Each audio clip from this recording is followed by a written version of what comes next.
All right, so let's start as we usually do with the recitation of the praise to Shakyamuni Buddha 3 times. It's on page 73. To the founder, the endowed transcendent destroyer, the one gone beyond, the foe destroyer, the completely perfected, fully awakened being, perfect in knowledge and in good conduct, Sugata, knower of the world, supreme guide of human beings to be tamed, teacher of gods and human beings, to you, the completely and fully awakened one, the endowed transcendent destroyer, the glorious conqueror, the subduer from the Shakya clan, I prostrate, make offerings, and go for refuge. To the founder, the endowed transcendent destroyer, the one gone beyond, the foe destroyer, the completely perfected, fully awakened being, perfect in knowledge and in good conduct, Sugata, knower of the world, supreme guide of human beings to be tamed, teacher of gods and human beings, to you, the completely and fully awakened one, the endowed transcendent destroyer, the glorious conqueror, the subduer from the Shakya clan, I prostrate, make offerings, and go for refuge. To the founder, the endowed transcendent destroyer, the one gone beyond, the foe destroyer, the completely perfected, fully awakened being, perfect in knowledge and in good conduct, Sugata, knower of the world, supreme guide of human beings to be tamed, teacher of gods and human beings, to you, the completely and fully awakened one, the endowed transcendent destroyer, the glorious conqueror, the subduer from the Shakya clan, I prostrate, make offerings, and go for refuge. Then go forward either 97 or 98 for the short mandala offering that we'll do in English, followed by the offering mantra, and then continuing with refuge and bodhicitta before the teaching, once in English, twice in the Tibetan. This ground, anointed with perfume, strewn with flowers, adorned with Mount Meru, 4 continents, the sun and the moon. I imagine this as a Buddha field and offer it. May all living beings enjoy this pure land. Idam Guru Ratna Mandalakam Niryatayami. I go for refuge until I am enlightened to the Buddha, the Dharma, and the Supreme Assembly. By the merits I create through listening to the Dharma, may I become a Buddha in order to benefit all sentient beings. Sangye Chodang Soki Choknam La Jangchu Bardu Dakni Kyabsu Chi Daki Chunyangi Pe Sonamgi Dola Panchir Sangye Druparsho Sangye Chodang Soki Choknam La Jangchu Bardu Dakni Kyabsu Chi Daki Chunyangi Pe Sonamgi Dola Panchir Sangye Druparsho. Okay, then let's do some meditation before we begin. Give ourselves a chance to focus our minds a bit and then generate a good motivation for being here. So as usual, just find a good meditation posture and then do a meditation on the breath for the first few minutes in whatever way you find suitable to your own mind right now. Then after this, as I said, I'll lead you in a short reflection to set the motivation of bodhicitta for being here tonight. So I'll ring the chime to begin the meditation.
So now to set our motivation, I thought it would be nice to share one very short story that was shared by Karuna Ketan, a longtime student of Lama Yeshe's and Lama Zopa's, who was at the Light of the Path retreat in 2017.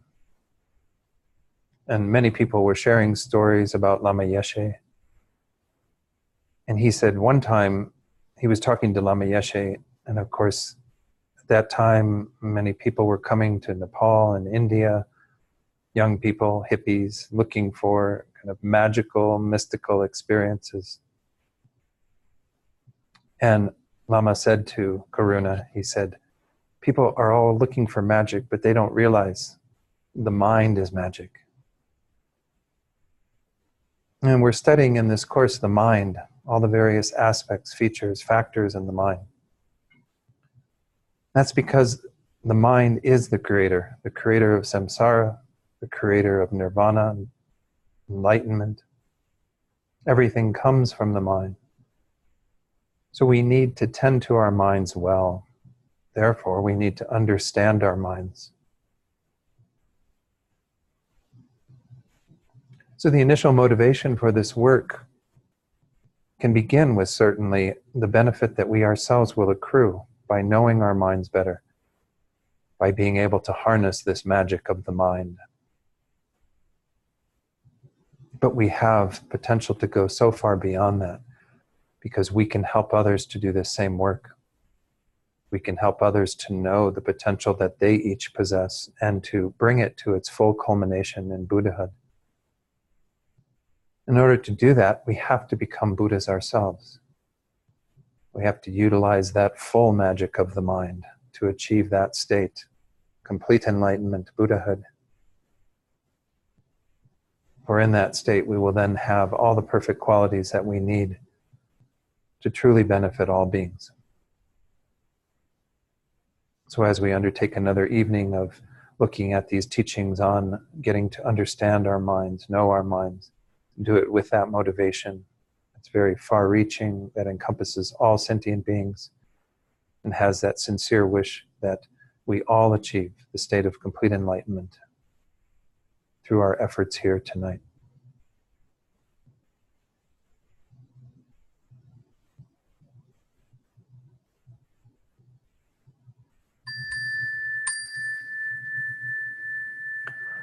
Okay, so last time we continued our discussion of the first of the afflicted views, the view of the transitory collection. And tonight we're going to move on then to the remaining four. So again, recall that the view of the transitory collection is presented first because it's really quite central. It has to do with that idea that we are mistakenly apprehending, in the case of Prasangika Madhyamaka, a truly existent person, a truly existent self. That has the both connotations of the I, that person, that personhood that we think in and believe in so strongly, but then also the sense of mind, the possessor, the being who's very instrumental and active in the world doing various things. So again, recall that we have, this is presented first because it is somewhat integral to some of the other afflicted views that we're going to be looking at, particularly the next one, the view holding to an extreme. And recall once more, too, that there are different ways that the view of the transitory collection is presented. But in the final view of the Prasangika, it is the idea that we are looking at what is merely imputed as an I on the basis of this transitory collection, this mind and body, these aggregates, and that merely imputed I we are believing to inherently truly exist. And so it's on the basis of that that we then engage in all the other afflictions and so on. So this is really the root cause of our circling in samsara. So that's why, again, it's quite important to know that well. So any final comments before we move on to extreme views? All right, so let's continue then. We're in the text, we're on page 63. And the text cites once more Asanga's Compendium of Knowledge. In regard to this, sometimes we just call these extreme view. View holding to an extreme is how it's translated here. When the question is asked what this is, the response is, it is any, once more, these 5 terms: endurance, desire, intelligence, conception, or view, which, as I'll point out just tonight, this first one, these were explained on page 61, about the middle of the page, I'm not going to explain them again for each of these, but these are just 5 ways of talking about what that conception is doing, that view. Any of those which views the 5 appropriated aggregates as being either permanent or annihilated. It has the function of hindering definite emergence by means of the middle path. So again, it's already mentioned these kind of 2 extremes that we're looking at. The idea that there could be something that would be the self that would be annihilated at death, or something that is kind of permanent and eternal and going on after death. And both of these are mistaken ideas, because there's nothing that is sort of substantially existent that is carrying on, that is permanent, and there is nothing that is completely annihilated. And as we'll see, we'll get into, even in Geshe Rabtin's commentary, it talks a little bit about how we avoid these extremes. Once more, recall that one of the main teachings that we look at in the tradition of Lama Tsongkhapa, based on the Buddha's teachings, and of course Nagarjuna, who expounded on those, are the teachings of dependent arising, which is said to be the way to find that middle way between the 2 extremes, to acknowledge that things do arise, so they can't be completely non-existent, they aren't completely annihilated, but then they also are dependent. They do depend upon other factors for their existence, so they can't have some sort of independent, eternal, permanent, unchanging essence. So it says here, just as it has been said above, it is an afflicted wisdom which observes the self that is held by the view of the transitory collection. Again, in that case, it would be this inherently existent self for Prasangika Madhyamaka, and apprehends that self to be either permanent or annihilated. So again, on the basis of that, we then fall into these extremes, the extreme of an eternalism, as it's sometimes called, or the extreme of existence, which is based on that idea of it being permanent, and then the extreme of nihilism, or non-existence, that would be on the basis of the self being annihilated at the end of this life. So how does it hold that self to be either permanent or annihilated? The Lamrim Chenmo, Great Exposition on the Stages of the Path, says, the view holding to an extreme is an afflicted wisdom which, observing the self that is held by the view of the transitory collection, views it as either being permanent in the sense of being unchanging, or being annihilated in the sense of not transmigrating to a future life after this life. So essentially, we can say again that in terms of what the middle way is propounding, there is something that does have a continuity to our future existences. This is the subtle consciousness that is the thread that runs through all of our existences. But that is not this self. That self that we believe exists in this way as an inherently existent entity doesn't have anything that is findable as that self. So we cannot find something that carries over from life to life that is some sort of unchanging, eternal, permanent self. Instead, we have an impermanent phenomenon, which is this consciousness, which is constantly changing, and a new personhood that is established on the basis of appropriating new aggregates and so on. There is a continuity that goes through all of those, but it is not the same self. It is not some sort of unchanging entity. But it's definitely not annihilated then, because there is a carryover from life to life. All of the karmic imprints, all of the delusions, everything else is carried forward and enacted in that next existence. So this is how the whole process is posited. So by denying an inherently existent self and yet upholding to a conventional self that is merely imputed on the basis of the appropriated aggregates, again, this I that is designated to this, we are able to uphold a middle way that goes between these 2 extremes, that doesn't fall to either one of them. So it says here, therefore, since this bad view causes one to fall to the extremes of permanence and annihilation, it is the principal obstacle to progressing on the middle path free from these extremes. So if we are falling into the extremes, then we are missing the middle way. We are not finding that they call it sometimes a razor edge between these 2 extremes.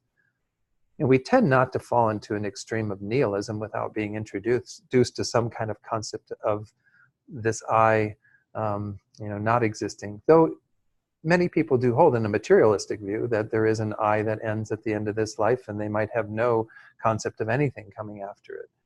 Might think that this is it. This is the end of this existence, and there is no I that follows after that. But again, we are all right now pretty heavily into the extreme of existence and thinking, this extreme of thinking of something sort of eternal, unchanging, believing in this inherently existent self. So as we find the middle way, as we try to navigate to get to that point, we have to be aware of these two extremes. Make sure that we're going far enough, and even Lama Tsongkhapa in the Lamrim Chenmo spends several chapters trying to really get clear about what this object of negation is, to make sure that we're not negating too much, and by virtue of that falling into the extreme of nihilism, versus the other extreme where we will fall into it if we don't negate enough, if we aren't kind of encompassing enough of what we are negating in our analysis. So any questions before we go to, yeah, Rachel? So here it's saying that that view which views the 5 appropriated aggregates as being either permanent or annihilated, and it seems to me that it's very easy actually when viewing the 5 aggregates to say they're annihilated. And that's where, again, Rachel's bringing up the point that in the first definition that's given from Asanga, it's saying views the 5 appropriate aggregates. This is very similar to what we saw with the view of the transitory collection, right? That it talks about the 5 appropriated aggregates there as well. So it was reinterpreted in Tsongkhapa's, right? Where it says, which observing the self that is held by the view of the transitory collection. So not the appropriated aggregates that are the basis of the self, but rather the self that is posited by the view of the transitory collection. That would be a more accurate definition. So in answer to your question, I don't think we can say that it is the appropriate aggregates that are what are viewed in this case, even though that's what this particular definition says. If we talk about the view of the extreme view, it is the self that is held by the view of the transitory collection, which is, in the case of Prasangika Madhyamaka, an inherently existent self that is fictitious, and holding that self to be either annihilated or permanent. Does that make sense?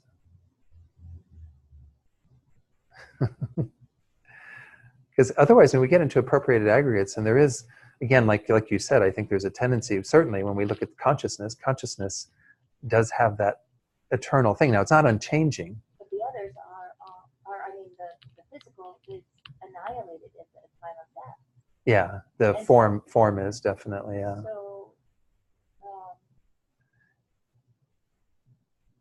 So again, it's not to say that if you add in that continuity is then reappropriating aggregates, 5 aggregates or 4 aggregates at the end of the formless realm, but if you reappropriate and therefore there's some continuity, but then it seems to me that it leads us more into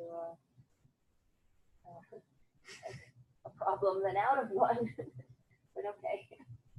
Well, again, because this view is not a view of the appropriated aggregates, according to Prasangika Madhyamaka. Again, and even when we start talking about the lower schools, the way that it's presented traditionally, they would still say that there's a person that they are working with, that they are believing to be there.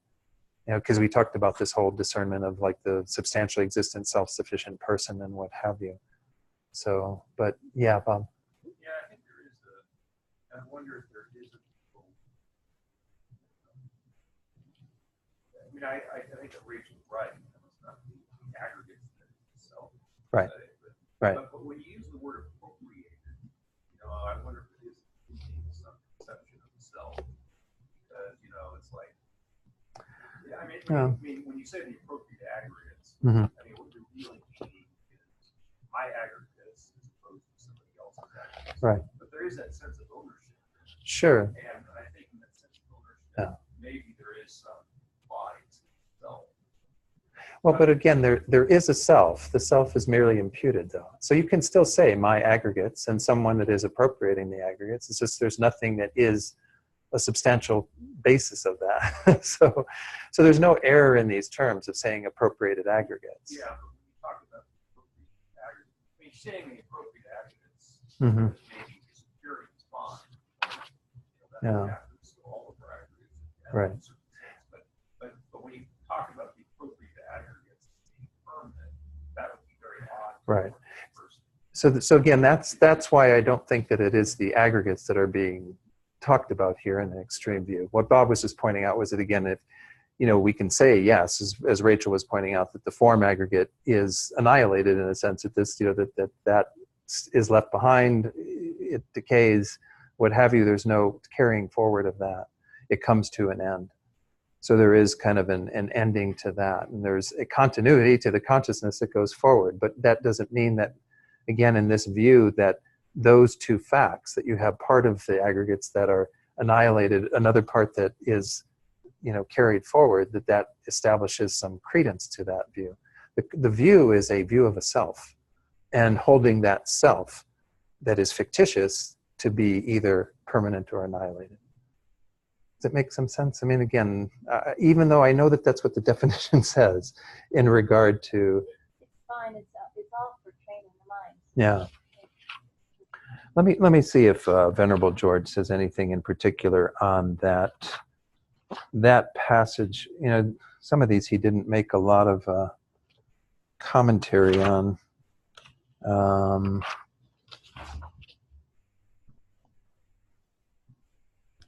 Yeah, he didn't really comment on the fact that this first definition from Asanga's compendium says, views the 5 appropriated aggregates.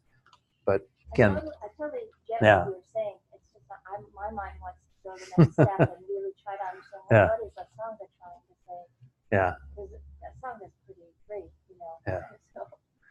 Let's go to the slides that, let me share those with the folks online.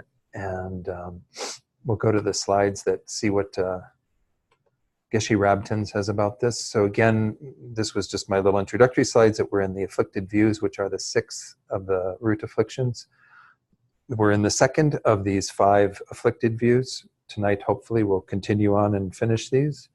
An extreme view, as Geshe Rabten's text calls it, is an afflicted state of intelligence that when referring to the I and mine conceived by the view of the transitory composite, regards them in an eternalistic or nihilistic aspect.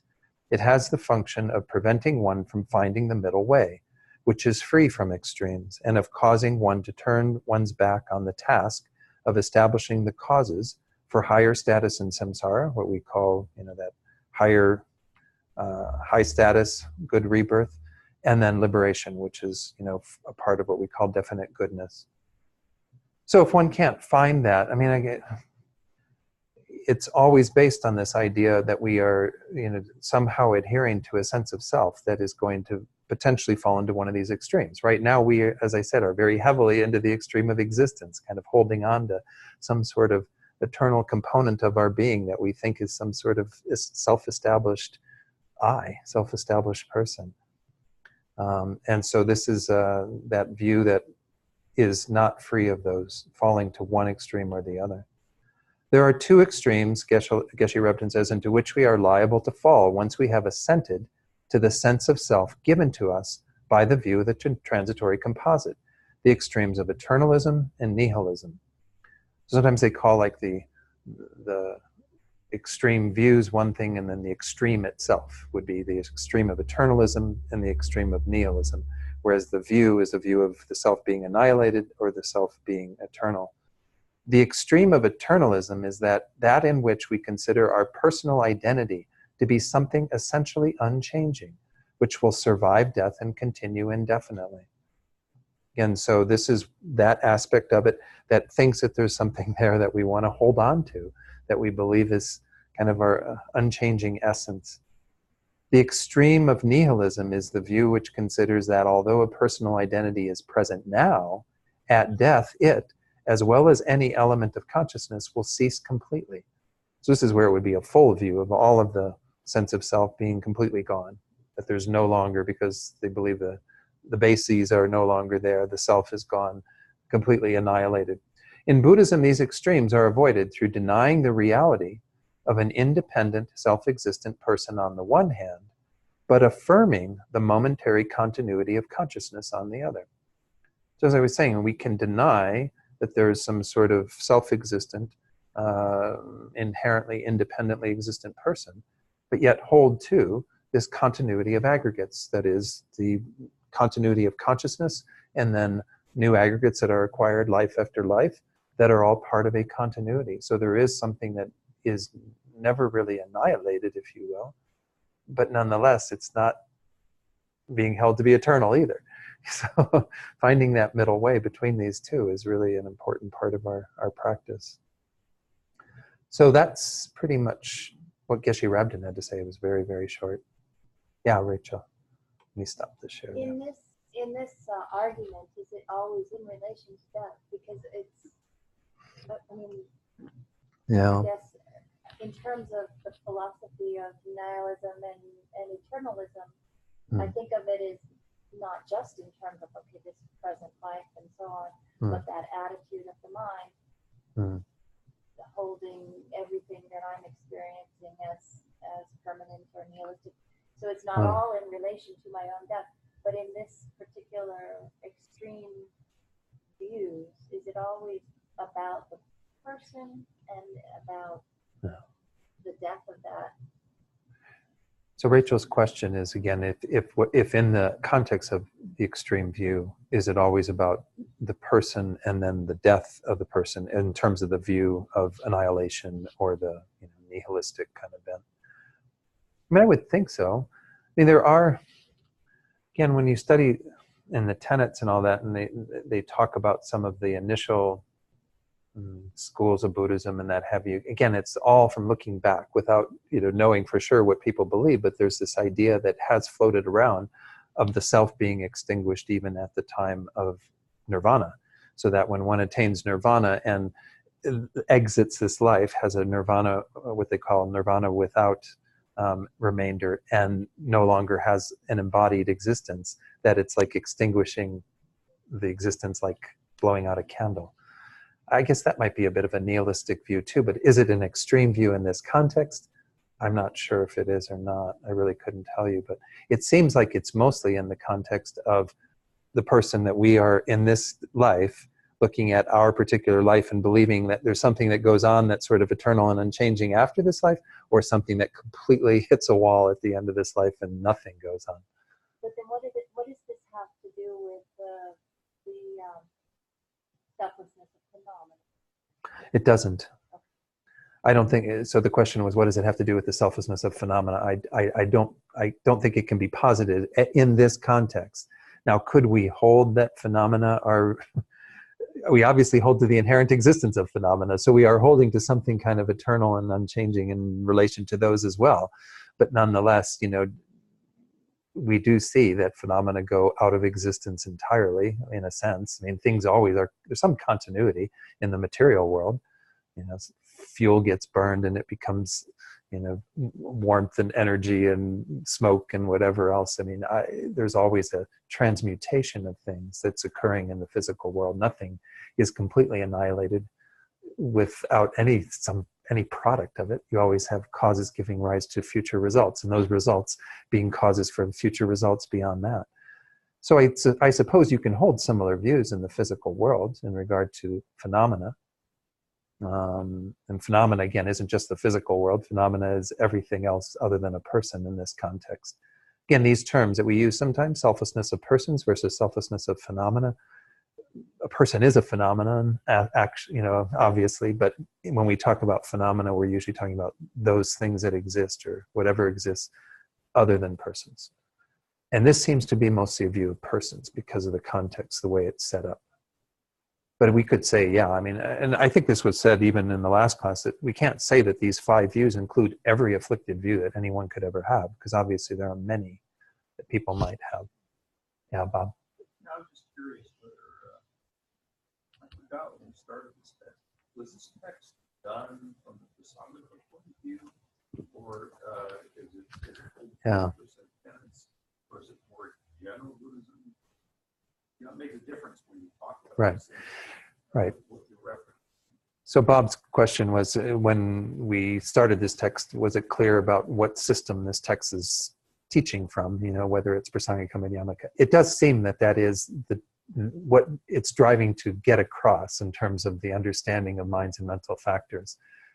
Obviously, it's using 2 Abhidharma texts that are not from that tradition. It's using Vasubandhu's Abhidharma Kosha, which is not Prasangika Madhyamaka, and then it's using Asanga's compendium of Abhidharma, compendium of knowledge, that is also not from the Prasangika Madhyamaka. So that's why often there will be those introductions. I think that's why it goes back to this explanation that was given by our author, was that if we see that the definition of it according to Asanga, then he goes to Tsongkhapa to say, this is how we actually need to understand this in the context. He doesn't go to those lengths to explain it in the commentary, but I have gathered from the other things, the other references that we've had through this, that he's trying to get across a Prasangika Madhyamaka point of view on the mental factors. Yeah, yeah, definitely. It's Gelugpa. Was it Yeshe Geltsen, I think is the name of the author? I can't remember his name right now. Yeah, Yeshe Geltsen. But, okay. Shall we carry on? And again, this is an important one to keep in mind, because this extreme view is something that we are tending to fall into one or the other. And this is why our study of the middle way needs to be really quite precise. Number 3, we're on page 64 of our text now, the conception of a bad view as supreme. Regarding the conception of a bad view as supreme, again, Asanga in the Compendium of Knowledge says, what is that conception? It is any endurance, desire, intelligence, conception, or view which views 2 things. It says views and, though we could even say or, the locus of the views, kind of where the views derive from, which would be the 5 appropriated aggregates, that person that is, giving rise to the view. Viewing those as supreme, to be chief, to be superior, and to be excellent. These 4 ways of observing that will be looked at in a moment. So it has the function of acting as a support for strongly adhering to bad views. Now again, it's primarily talking about 3 bad views that we are holding to be supreme. So in terms of the first bullet point there, where it says views, it's going to explain it a little further down the page that it is any of the 3. The view of the transitory collection, which we've already discussed, the view holding to an extreme, which we've also discussed, and then the third one is wrong view, which is the 5th of the afflicted views. We haven't talked about that yet, but it's kind of taking any of those 3 views and holding them to be supreme, saying that these are really, really, excellent, wonderful views to hold. It's kind of like revving up our ignorance, our false views to a greater degree. Or even looking at like the person that is holding these views, this idea of, again, the locus of the views, the support for those views, the 5 appropriated aggregates, and holding them to be supreme. So we're kind of like, there's a bit of a self-indulgent kind of context to that. So it says, just as it has been said above, it is an afflicted wisdom that observes other bad views and the aggregates, the locus and dependence on which they arise, and holds them to be supreme.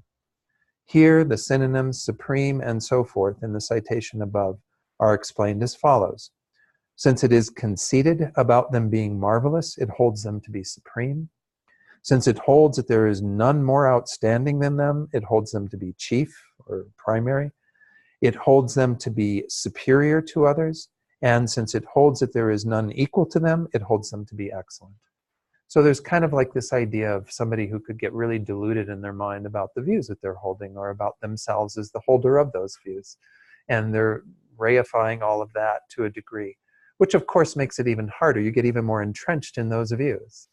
It makes it harder to wrestle you out of that. So in this context, again, once more, Lama Tsongkhapa is cited in the Great Exposition of the Stages of the Path. He says the conception of a bad view as supreme is an afflicted wisdom which observes any of the 3 I mentioned earlier, the view of the transitory collection, the view holding to an extreme, or wrong view.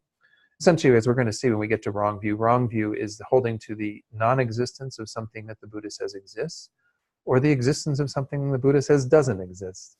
So it's a mistaken view, a mistaken understanding.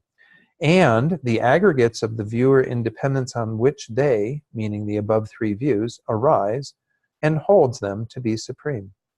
Its function is specified as acting as a support for strongly adhering to wrong views, because it deposits the imprints for not separating from bad views in this life and in future lives. So this is why, again, you can acquire to some degree a deeper kind of level of these views, through your holding to the mistaken ideas in an even tighter way, in an even more reified way. So let's look at what Geshe Rabten says, and then we'll see if there's any questions on this. Let me do the share screen again for the people online. Go to the next slide. A view of superiority is what it was called there, is an afflicted state of intelligence that regards either other negative views or, this is where he uses or. Now, I don't know, I mean, is it and or? I would think you could do either. You know, why you would have to have both, I'm not sure. But anyway, the idea is here that you've got those two things, the negative views, which once more are these three that I just mentioned, or the aggregates of body and mind that are, again, the container, the support for those views, as being supreme, exalted, principal, or sacred. These are the terms he uses for those four things that we looked at. It has the function of causing the attachment to false views to increase, kind of making them, as I said, even more deeply entrenched. Such a view would be the thought, there is nothing superior to the belief in a self-existent person that is eternal and unchanging. This kind of thinking only exaggerates and strengthens our false opinions. So again, you may acquire some of this, as I said, through false tenets, through, you know, studying other disciplines, philosophies, religions that adhere to things that are contrary to, you know, what we are trying to establish in Buddhism, through how we've already defeated some of those other views that we've talked about, the view of the transitory collection, the extreme views, wrong views as well, we'll see. But, you know, the idea is if you're holding to the opposite and then elevating it to such a supreme view that you're holding on to it even more tightly. So that's all that he had to say on those. Any comments or questions? Yeah, Tony. Comment. Less than 11 hours ago, Uh-huh. I was at the doctor's office. The doctor was reviewing an MRI, Uh-huh. a brain MRI that I had. He said, the brain is incredibly healthy. Like I'm 74 years old. Uh-huh. The brain is incredibly healthy. Well, that's really good to know. And the following comment is, but no one knows about my mind, including myself.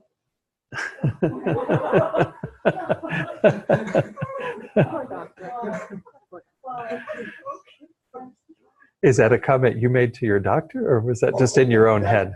That just came up, and I'm so blown away by it. And then I come here tonight, and you guys are doing it. Oh, what a blessing. So for those who are online, Tony was just sharing a story of having his MRI of his brain reviewed by his doctor, and the doctor saying that his brain was very healthy, and your comment was, but no one knows about the mind, not even myself. My mind, not even myself, including myself. You know, so this is, yeah. But I mean, you can see, I thought maybe you were going to make a comment about how when we hear something about, you know, that when there is that tendency to cling to some sort of essence of who we are, that is that, you know, that is some sort of permanently healthy, unchanging part of us or something, I don't know. Yeah, we can have a lot of distorted views. A lot of stuff creeps in. Yeah, that it's located, yeah. Yeah. So any other comments on this third one, the bad views of Supreme? Yeah, Bob. Yeah, I mean, it's sort of an interesting thing. I mean, all the others are actually sort of talking about views you shouldn't have, or right or wrong or something. This one isn't about a view that you shouldn't have. It's just saying, if you've got something wrong, you should puff it up and get really conceited. You know what I mean? It's sort of a different tenor than the other. Yeah, Bob was just pointing how, yeah, this one is really got a different flavor to it because of it not being itself that wrong view. It's the view that a particular, that one of these other views is supreme. So it's, yeah, it's kind of a layering on top. Sometimes we talk about that in some of the other delusions, right, where they're just like in an exaggerated form of it. So again, it's just something to be mindful of. We may not have this ourselves, but we have to be careful, you know, so. Let's go on then to the next one, which is another conception of something that's bad as being supreme, but here it's bad ethics and modes of conduct. So Asanga is quoted again at the top of page 65. The question is asked, what is the conception of bad ethics and modes of conduct as supreme. The response, it is any endurance, desire, intelligence, conception, or view which views bad ethics and modes of conduct, that's one of the things, and the locus of the bad ethics and modes of conduct, that is the 5 appropriated aggregates, to be purifying, liberating, and delivering. It has the function of acting as a support for fruitless fatigue. I like that term, fruitless fatigue. You know, that you just keep making effort and you get exhausted doing it, but it's getting you nowhere. You know, it's like, it's not producing the fruits that you want.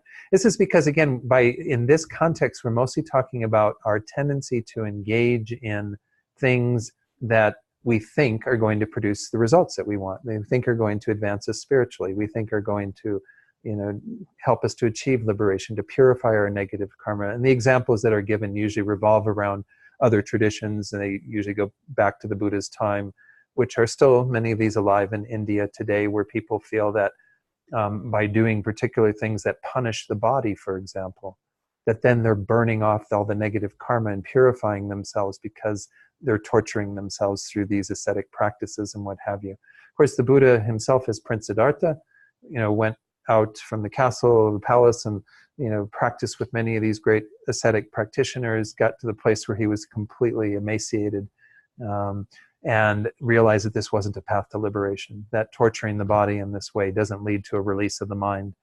And so we have to achieve liberation on the basis of the mind.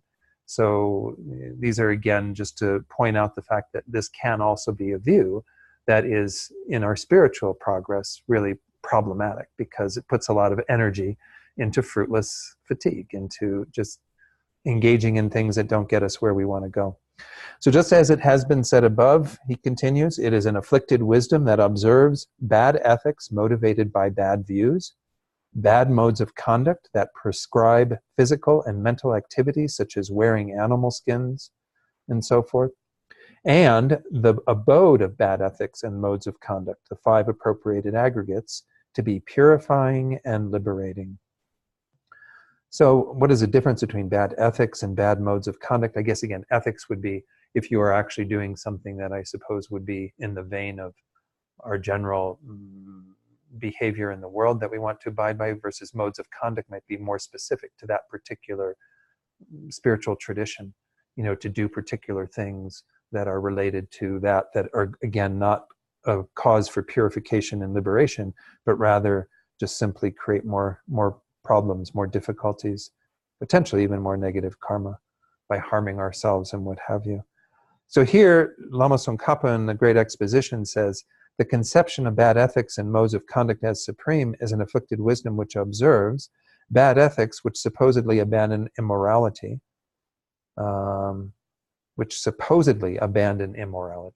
This is what's interesting. They're not really abandoning immorality, they're creating immorality. I suppose in that vein, you might look at it as if you were in some spiritual tradition that they said human sacrifice was a way to liberation. Well, then you would be engaging in a very immoral act that you think is helping you to abandon immorality, that somehow transcends it. But obviously it only creates more difficulties for us because we end up taking the lives of beings. Bad modes of conduct which prescribe attire, behavior, physical and verbal activities. I mean, one example of that, they said, like somebody who, one teacher, one of the Tibetan teachers whose commentary I was reading said, there are some of these sadhus that will stand on one leg their entire life, right? You know, and their whole other leg kind of atrophies from not being used. You know, and they again think that this is some sort of a mode of conduct that will cause liberation, moksha. Yeah, Bob. Yeah, I mean, I saw a film in India sometime last year where there was some big Indian festival, and they were interviewing this guy that was just holding one arm in the air. Yeah. And he would do that. And he could even do that in sleep. Right. He never let it down. That was Right. supposed to be so edifying or purifying. Yeah, yeah. It is quite interesting that these activities. Yeah. Yeah, it's like it was just this belief that Yeah. this was going to make him a holy man. Yeah. So Bob was pointing out, something he saw on television that had this sadhu that was holding his hand up, his arm up to perpetually. And it would even do that during his sleep because he'd gotten so ingrained to doing that. You've seen those, yeah, Bo. Yeah.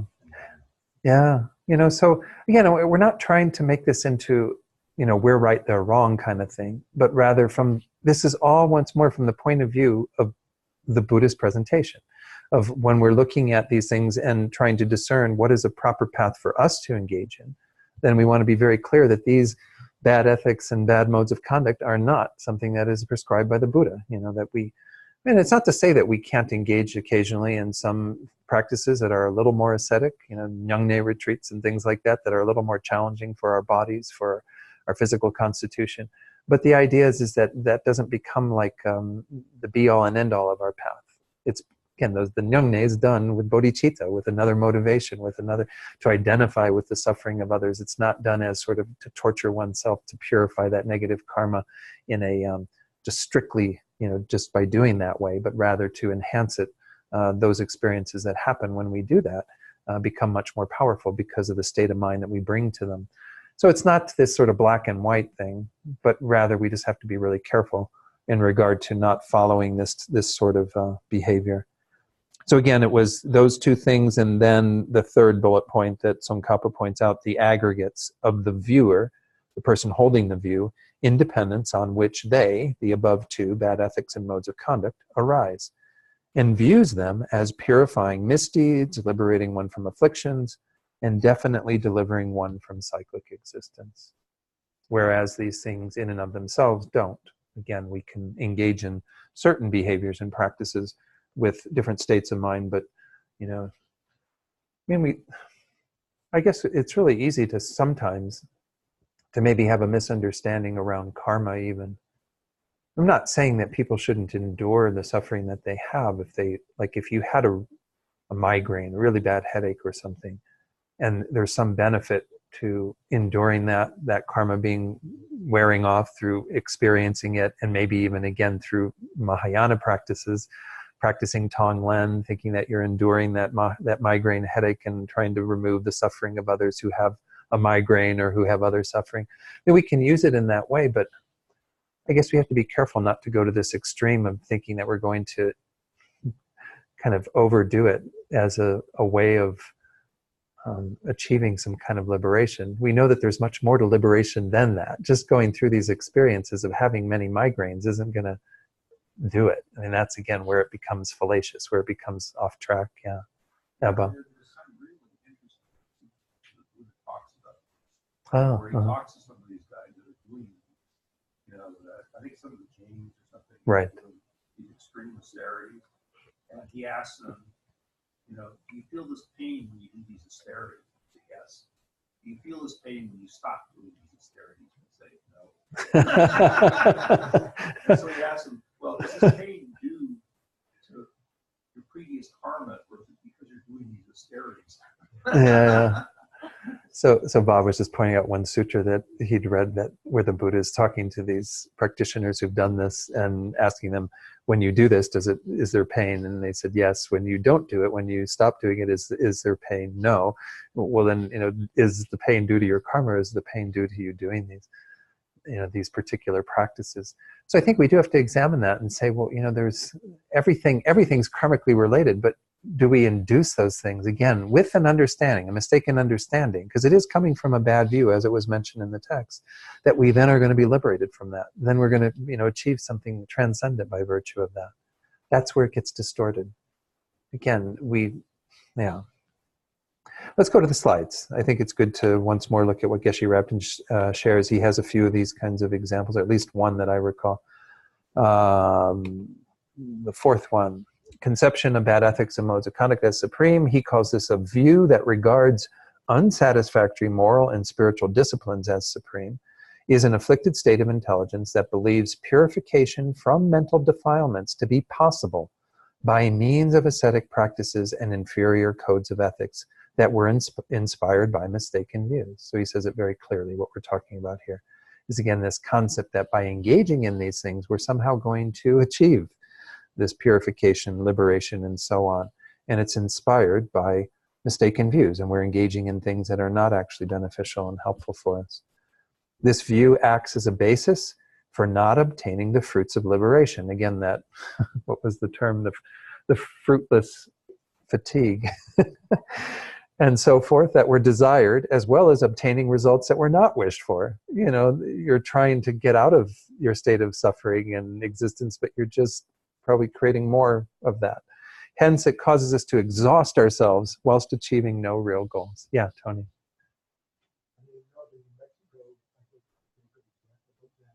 Yeah, yeah. I'm not a Christian. I don't know much about Christianity. But Right. I don't think that Christ ever was talking about self-flagellation and carrying carrying the crucifixion within the Bible. Yeah. Yeah. Right. Yeah. Yeah.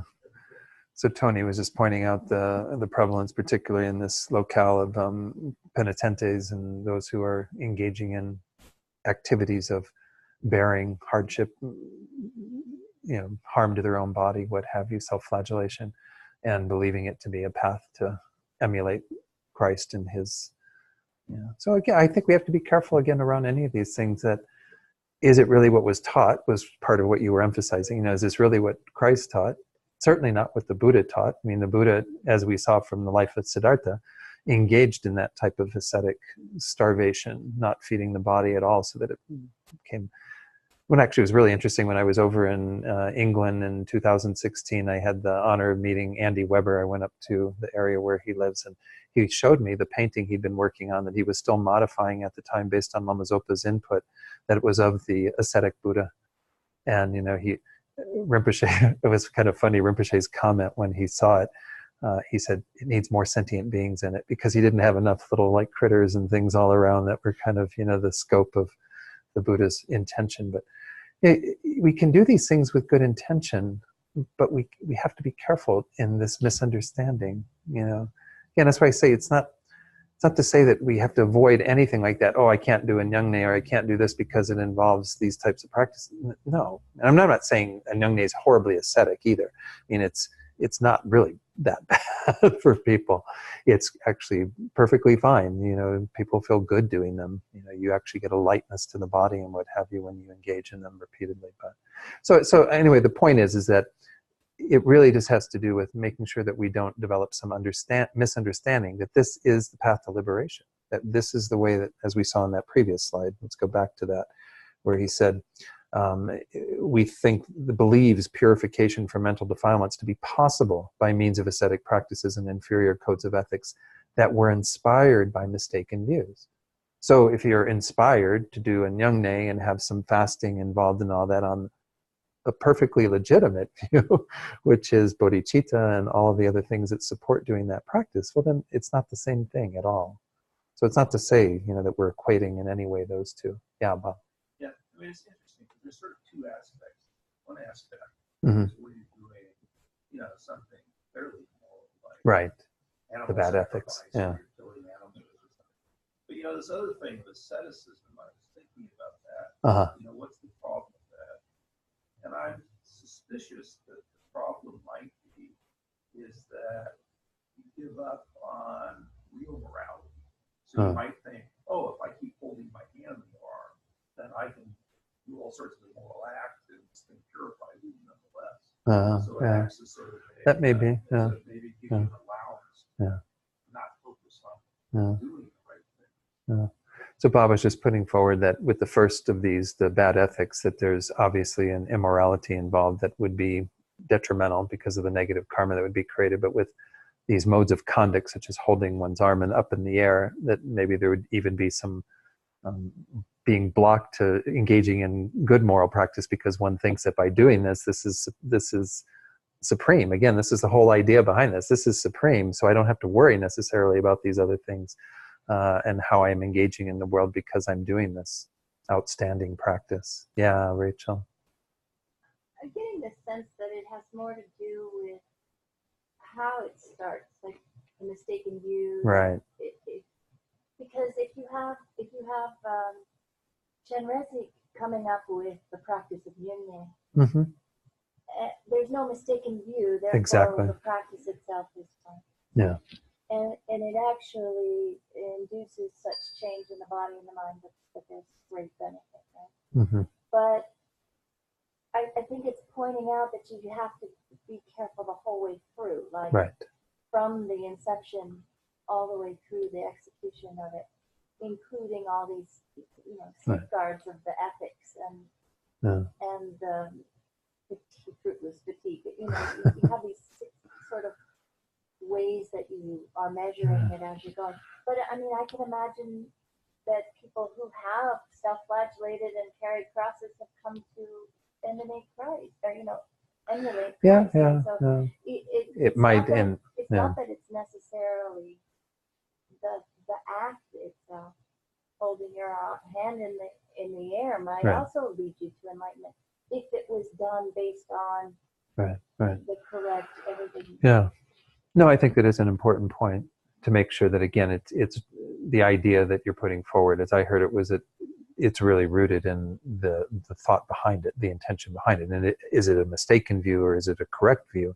And then some practices may actually quite support it, like you were pointing out with the Nyungne, or even somebody who is genuinely moved by the compassion of Christ and wanting to emulate Christ, and therefore what activities they might engage in as a penitente might get them to some transcendent place of emulating Christ in that way. But I don't know. I mean, I think. But even the story of the Buddha, he did go through those 6 years of austerity. You can't say that he wouldn't. He did that. So if that's one way to get to the point of, this is where that middle is off. You can't say that you shouldn't do what he did. Well, it's just that, but I don't know. I might take exception to that, because I think the Buddha did teach this idea. What Rachel put forward, just for the online folks, is the idea that even with the Buddha, the fact that he did have the years of practicing austerities that led him eventually to replenishing his energy and sitting under the Bodhi tree and achieving enlightenment.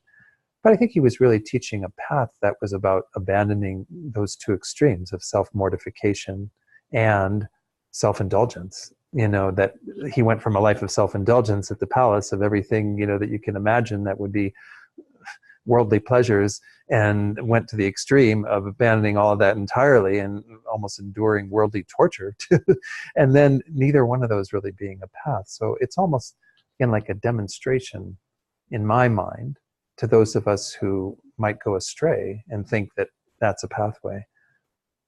But I don't know. There certainly might be people who need to go to the extreme to find the middle way. I don't know. I can't say definitively one way or another, but that's how I hear the story of Prince Siddhartha, was in the vein of teaching us that neither of these extremes are valid pathways. But anyway. Can we go to the final slide? I've been keeping the slide on the screen for the online people as well, but there's actually 2 more at least. He says here, these views find themselves manifested in the undergoing of tremendous physical pain in the hope that by doing so, one's unwholesome tendencies will be purified.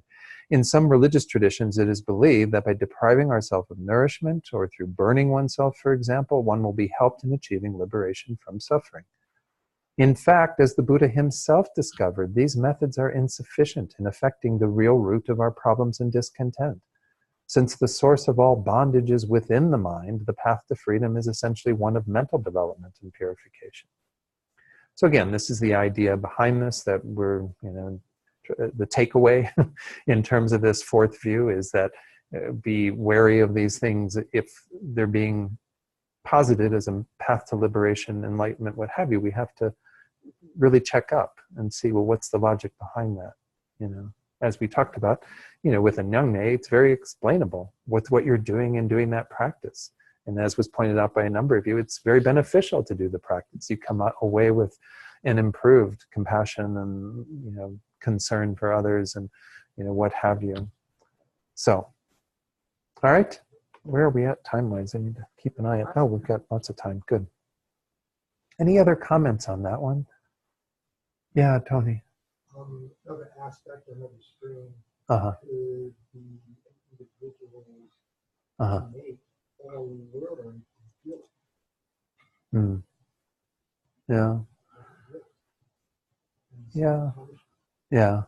Self-punishment on the basis of guilt, yeah, and self-denigration, yeah. Yeah, I mean, it's kind of interesting, you know, I mean, I've always been taught that. I don't know. I mean, they say there is no equivalent word in Tibetan for guilt, that it just doesn't exist. And it's kind of hard to imagine a culture where guilt isn't around. But there's obviously some forms of self-deprecation, you know, of some belittling of oneself, because they even talk about the laziness of self-deprecation. That's how they see it, is that when we put ourselves down, that thinking we can't do this, we're not capable, we're not, you know, we're less than, we're inferior, that's actually a form of laziness, because we can actually achieve all these things. Or even we talked about the pride of inferiority, where we think that we're the worst of the worst. You know, so there's some of that, but they don't have the word guilt. But I don't know, is guilt a view? In some ways it is, you know. In some ways it's looking at that self once more and holding it to be a complete mess, you know, to be inferior and not worthy and whatever. I mean, all those kinds of ideas that go along with the guilty mind. Yeah.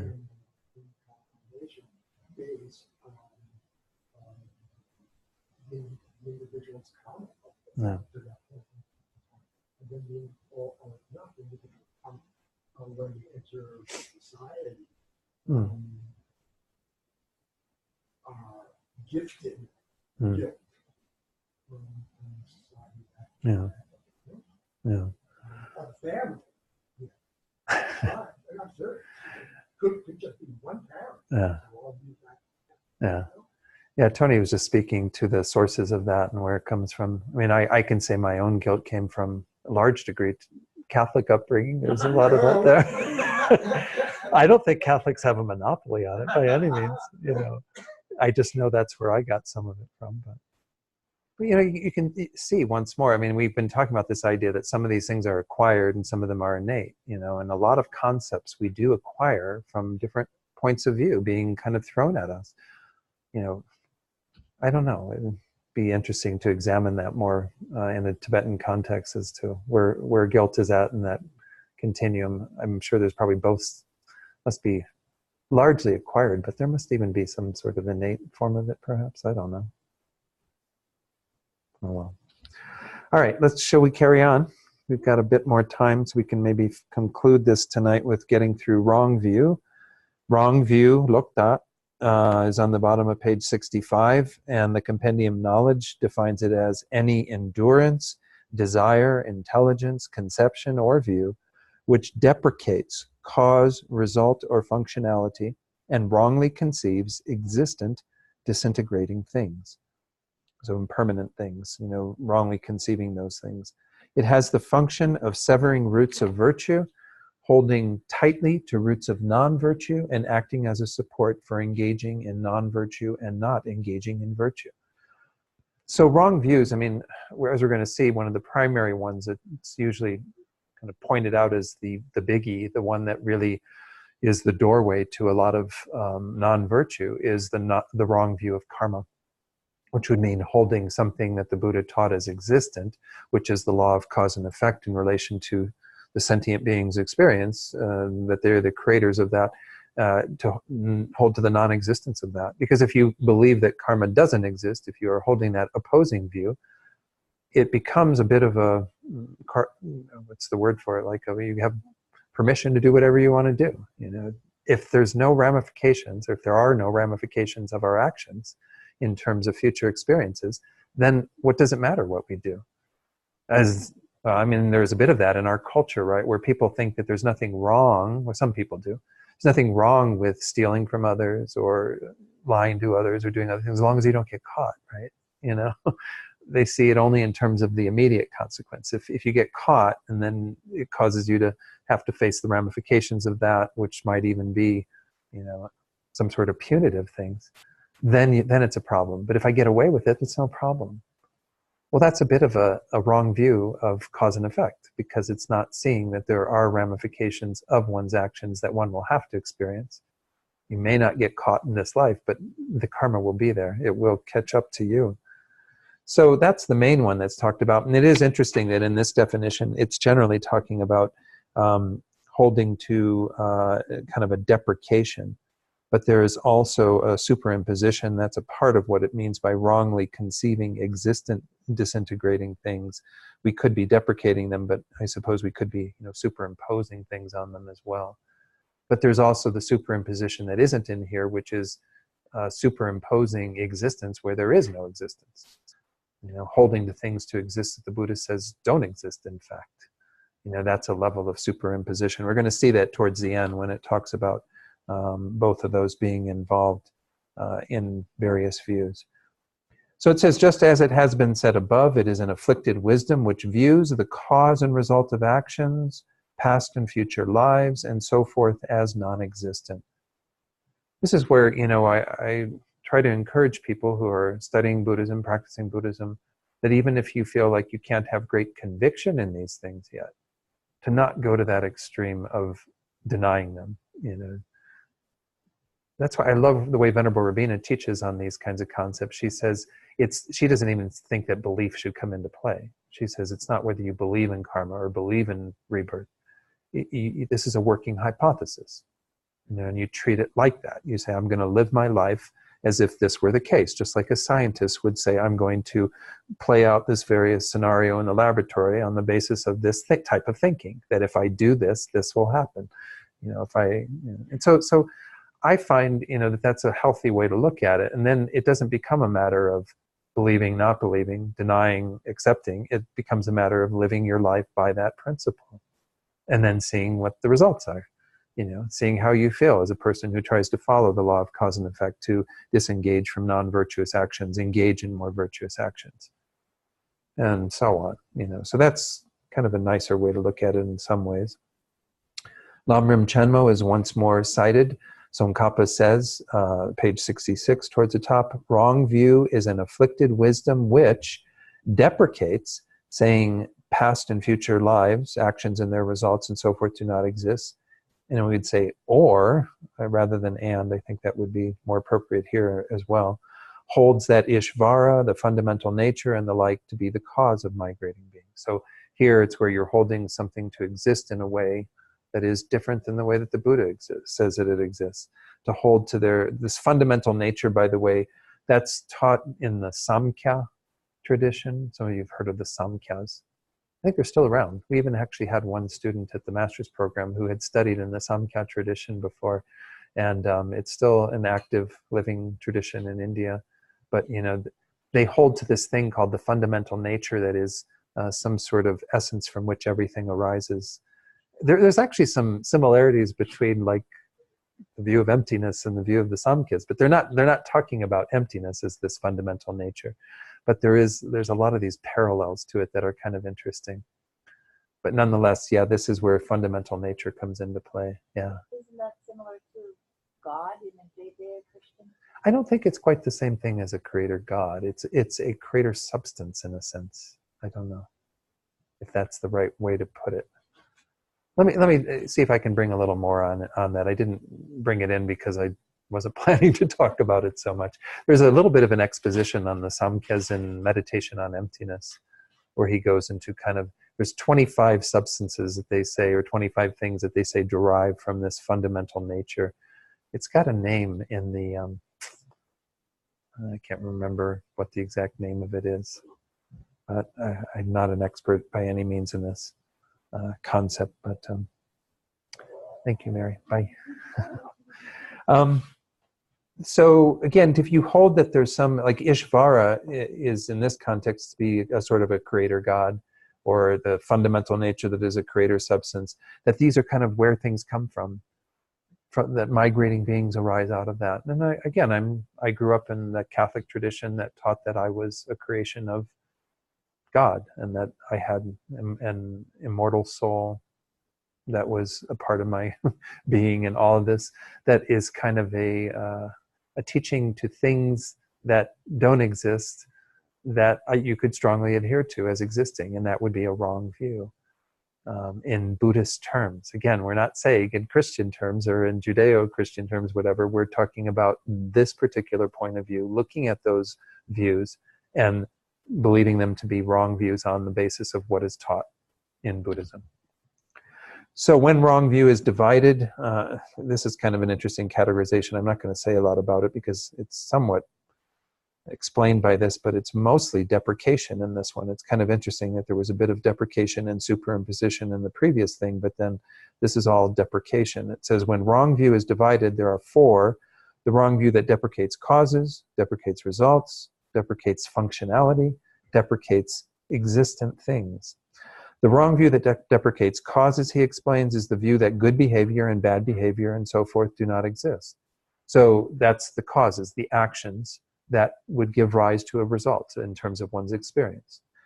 The wrong view that deprecates results, of course, by deprecating it means that it's not saying that those good behavior and bad behavior don't exist at all, but they don't exist as causes for what one would experience. So it's kind of denying them within the idea of cause and result in the karmic sense. The wrong view that deprecates results is the view that the fruition of virtuous actions and misdeeds does not exist. So in other words, there's no results from your act. You can do whatever you want because there's no results from it. You know, kill everyone that you want, you know, because you're not going to have to face any consequences. You know, there's no results from that, no fruitions from that. The wrong view that deprecates functionality is the view that one's parents, past and future worlds, that is rebirths, and so forth, do not exist. Those things that are functioning in the world around us and what have you, I guess, is where functionality comes from. And then the wrong view that deprecates existent things is the view that the attainment of foe destroyer and so forth do not exist. That what the Buddha taught is these exalted states that can be attained of the Arhat or Buddha or what have you, that these do not exist. He says, although in general there are many wrong views, since the wrong view which deprecates actions and their results, past and future worlds, rebirths, and so forth, severs all roots of virtue, it is taught to be the most serious among all wrong views. So again, I don't want to make it sound like we have to be absolutists in this regard, but these are helpful constructs in my estimation for how we need to look at our practice. If we don't adhere to some ramifications of the actions that we engage in, then there's probably going to be less attention paid to those. And I'm not saying you can't have other motivations besides avoiding your own future pain, because obviously you can. Many people avoid harming animals and what have you because they have compassion for those beings, not because they care about what they're going to experience karmically. And that happens even in people who don't know about karma or accept karma. So it's not to say that these actions don't, you know, that there's some sort of, you have to see it in this view and you have to be kind of aware of all the ramifications.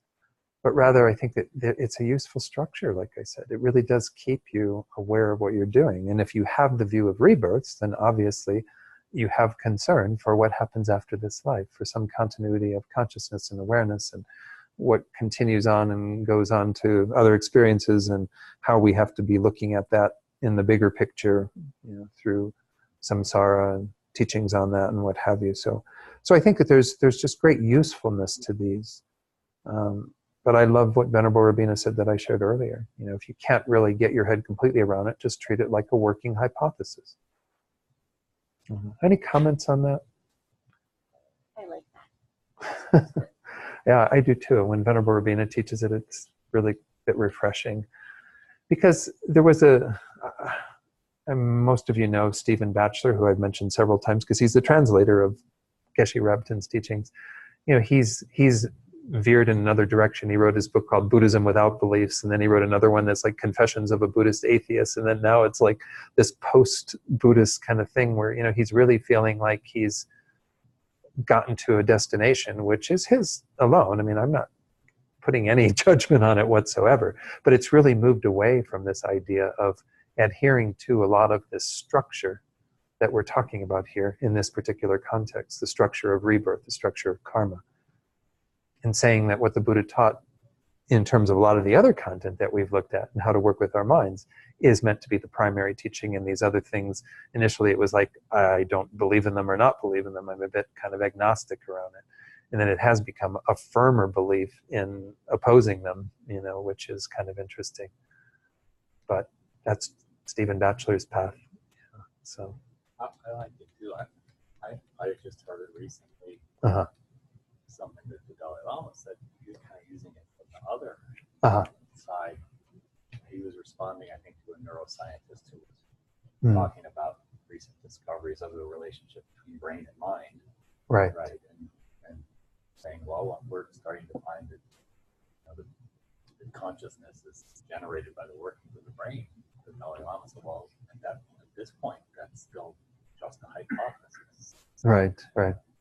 So what Bill was saying was, again, that even in conversations His Holiness has with scientists, and many of them falling into what is a more materialistic bent around consciousness being solely a byproduct of the processes in the brain, and all of that, how His Holiness can point out to them that even that is just a hypothesis. We still really do, there's no definitive proof of all of this. So again, we can choose one hypothesis or another. You can choose whatever you'd like to live your life by. I find, contrary to what Stephen Batchelor finds, that having a conviction and an underpinning of karma and rebirth is really helpful to my spiritual practice. And so I encourage people to really be open to it and explore it and treat it in that way as a working hypothesis for how to look at one's life. Because it gives a much vaster, more expansive way to look at things. We're just in the context of just this one life. I mean, I had a problem with that in my Catholicism. That I was already having a difficulty because it all boiled down to this life. And many different people on this planet who all are at different starting points, which is explained in Buddhism because we all are different, have different karma in terms of what conditions we come into and what we have access to and so on. But in the Roman Catholic tradition, I didn't get answers to those sorts of questions. Well, how can you say it all boils down to this life for every single person on this planet when we're all very different in terms of what we're exposed to and what conditions we have from the very beginning of our lives? So if you have the context of karma and rebirth, then it becomes completely explained. You can get why there are these variations, and you can understand that the goal is something that goes beyond just what one does with this one existence. This existence is important, but it's only one of many. So. So Tony says, as a Catholic, I came in with good karma. Yeah, I guess so. Some of that, some imprints from somewhere else. Had good Catholic parents that brought me up with, there's a lot of good things about Catholicism. I'm not putting it down. I just didn't find it to resonate for me. It wasn't a hypothesis I could work with, so. All right. Let's see if we can move through a bit of this sort of discussion. Oh, I'm sorry, I didn't do the slides, and then we'll do this.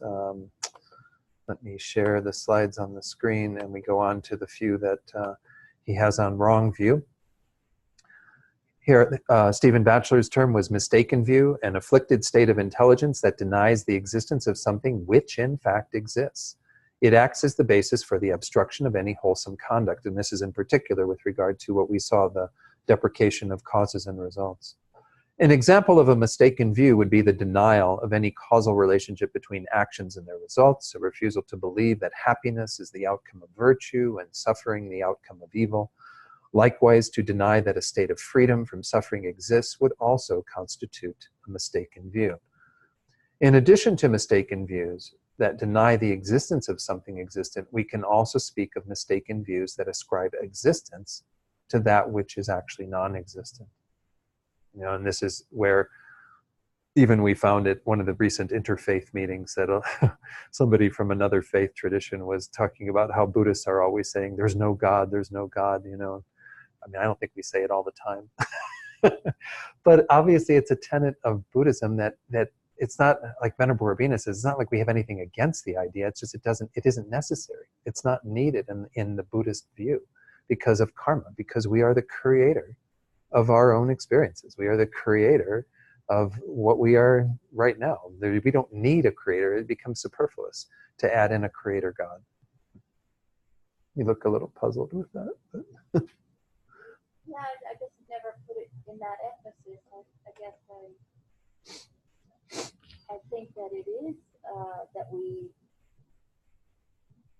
deny the existence of a creator God because, not just because it's superfluous, but because it's contrary to the philosophy of emptiness. If you have anything that is a creator God, right. then cause and effect emptiness doesn't work. It's like I see it as two different systems explaining how This things is true. Yeah. about. Yeah. And so it's, in my mind, it's not that it's superfluous to what we're doing, but that it's central to its own explanation, and it does not fit Yeah. in this explanation. No, I see what you're saying, Rachel, because what Rachel was pointing out for the online people was that, again, it's not just that it's superfluous, it's that it's contradictory, that the logic of cause and effect and dependent arising and so on, and the logic of a creator system with a creator God who is this sort of, again, eternal entity that everything derives from, that these are contradictory. I mean, I had one one little discussion with, again, one person from the interfaith group who I won't name. And we were talking about this whole idea of causation and his system of seeing that causation could only come from a creator God.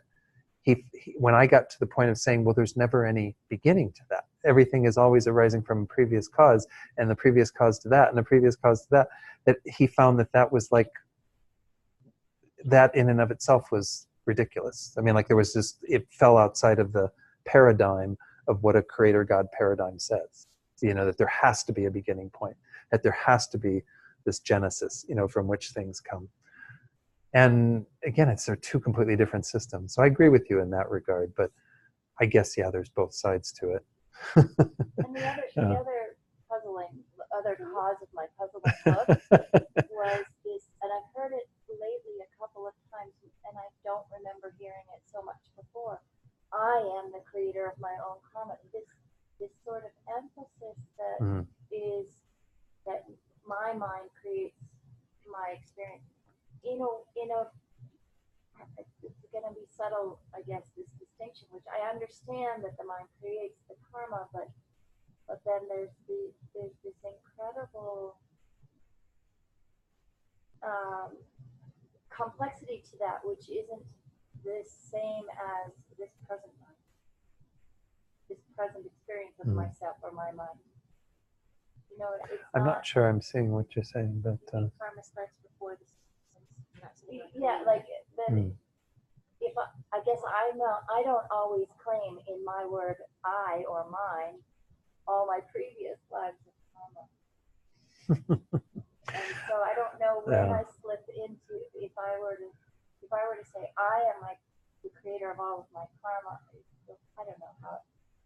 Maybe we can discuss it at another point. But I'm not sure I'm seeing but yeah. I mean, it's not like everything's coming from this moment. Sure. You imputed Rachel. So yeah, again, and for those at home, it was a comment that had to do with the idea of when we think I'm the creator of my experiences of whatever my future, it does tend to be much more present and future oriented rather than past and what I'm a part of the continuity of. Again, that's going to come with that understanding, obviously, because most people aren't born with kind of a conviction that all of that has preceded. So it becomes very heavy on the present. And obviously there's an importance in the present I and what I'm doing, because there's a relevance to that, because it's at this time that I'm holding that awareness and that conviction and that hypothesis that allows me to do what I would need to do with this life. But yeah, we've been involved in that process of creating this I since beginningless time, but I don't know. I'm not sure that's what you're getting at, but something along those lines. Okay. All right. So maybe that's all we have time for tonight. It's 8:15. So when we return next week, we will continue on 66, just looking at this little thing that's in here about views that superimpose, views that deprecate, and particularly making reference to the 14 unspecified views, called that because the Buddha did not answer them in a way that specified a particular it exists or it doesn't exist, because he thought it would be confusing to the person asking the question. So we'll talk about those a little bit, but it's not really like a major point of this exposition on mental factors. It's just a little side exploration. And so we'll go through that, and then we are on to the 20 secondary afflictions, which begin on page 68. There's quite a few of them, but they really are quite short, brief to go through each of these. And then we conclude the text with looking at the 4 changeable mental factors, and then kind of wrapping, up this study. Just so you know, again, we do have session the next 2 Wednesdays. That takes us through the 30th, I guess. Yeah. On January 30th will be a session just before the retreat we're doing. And then the following Wednesday, I will be away. I'm going to go visit my mom. And so you all can choose to come here and have a night of discussion or whatever you want to do. But you can also choose to have a night off and, you know, do some reading or catch up on some other things. So yes, Tony. I'm going to be away for a month, starting this coming weekend. Oh, okay. Doing the house run for song. Okay. And Israel, song, because you know that song. And he had in the operation just doing really well. Oh, good, good. So, Glad to hear it. A whole good success that he's having. Yeah, definitely. Dedicate for that. Okay.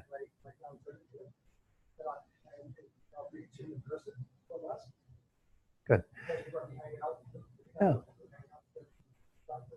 Good. Okay, Tony, thanks for letting me know what's all going on. I didn't realize that about Israel, so I'll make sure we dedicate for him. We'll make sure he gets on the list. Yeah. And by the way, just to make sure that you know that if you do go away, I think Amy has sent out to everyone who she had the email of. I'm not sure if you got it, Tony, or not, but make sure you get the link. If you would like to link in by live streaming on Wednesday nights, then you can come via Zoom, and this will always be broadcasted as long as my computer is functioning. So we'll okay, good. All right, so let's do page 235, the first 2 dedication prayers as usual. Due to the merits of these virtuous actions, may I quickly attain the state of a Guru Buddha and lead all living beings without exception into that enlightened state. May the supreme jewel bodhicitta that has not arisen arise and grow, and may that which has arisen not diminish but increase more and more. Then page 244, we'll do these 2 prayers for His Holiness and for Lama Zopa Rinpoche, making prayers for their good health and long lives, as well as the same for all of our spiritual guides. In the land encircled by snow mountains, you are the source of all happiness and good. All powerful Chenrezig Tenzin Gyatso, please remain until samsara ends. You who uphold the subduer's moral way, who serve as the bountiful bearer of all, sustaining, preserving, and spreading Manjunath's victorious doctrine, who masterfully accomplish magnificent prayers honoring the 3 jewels, Savior of myself and others, your disciples, please, please live long. And finally, just we're holding in particular Israel in our hearts for his continued recovery from his surgery, as well as all the other beings that we are thinking about who are experiencing obstacles or illness, who are dying or who have died, making strong prayers so that these beings will be free from their suffering and have all the causes that will lead to perfect peace and happiness. And may all beings find true peace and happiness through our efforts here tonight. Okay, thank you all very much.